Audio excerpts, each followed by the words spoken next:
So, Mayor, tell us what you would like to share on the topic of taxes.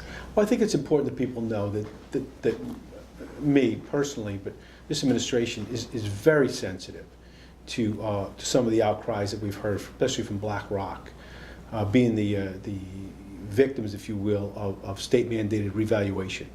You know, we knew this was coming.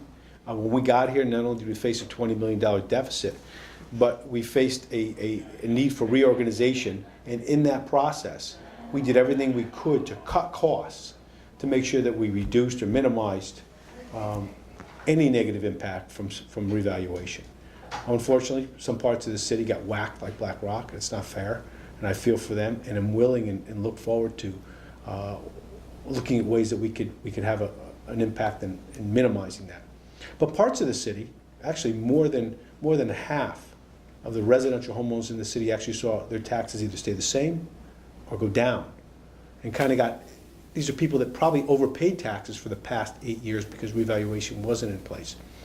So it's a balancing act. It's something that's mandated by the state of Connecticut, and I think people need to know that I'm personally sensitive to it, and everyone in this administration has worked hard to cut costs, to reduce spending, and to close the $20 million budget gap, and to minimize, as I've always said I would do, the tax burden, especially on residential homeowners.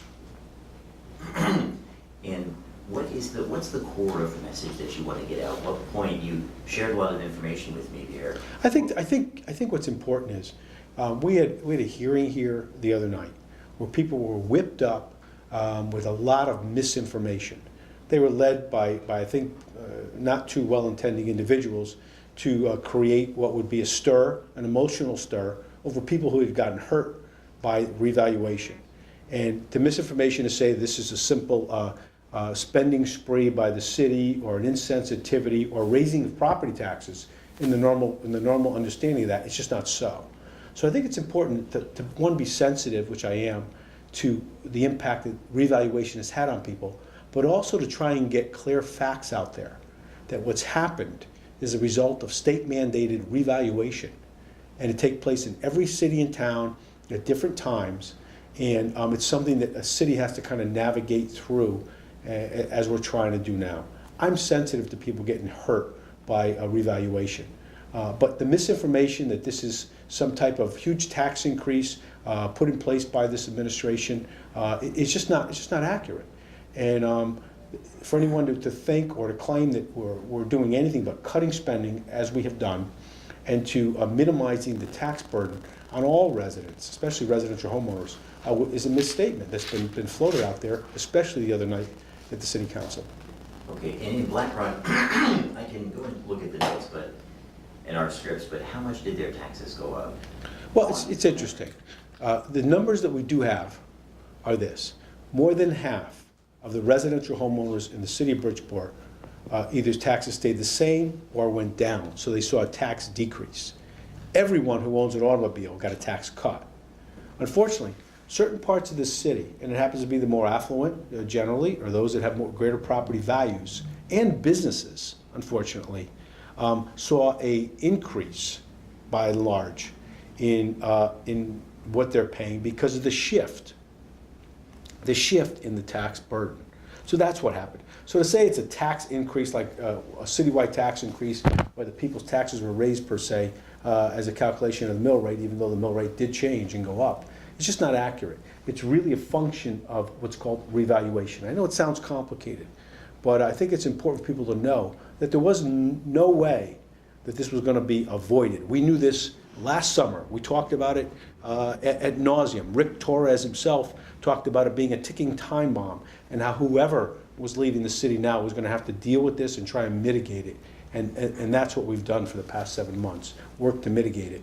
Yet, there's impacts that we don't like to see in certain parts of the city, again, especially in Black Rock. And what would you like to say as part of this story? Yeah, two things. This is a big issue here in Bridgeport with regard to taxes that residential homeowners pay as well as businesses pay.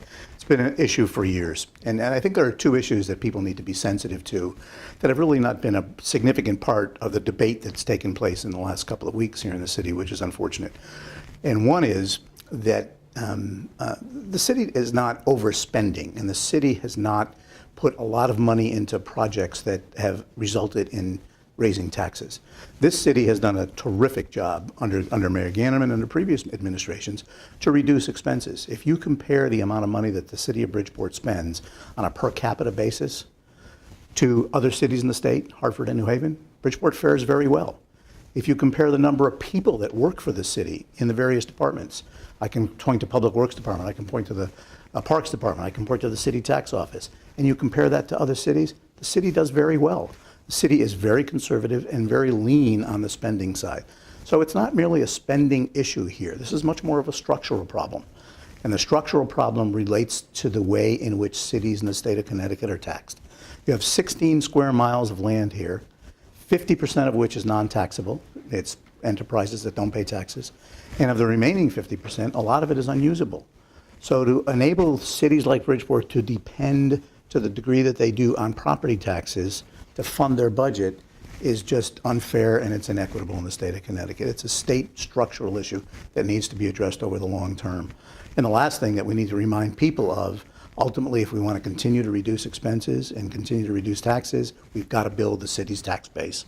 And therefore, we've got to make it a place where it's very hospitable to business. And that's where Mayor Ganim and I are partnering on, as we have with previous mayors, to be sure that economic development in the city remains a top priority.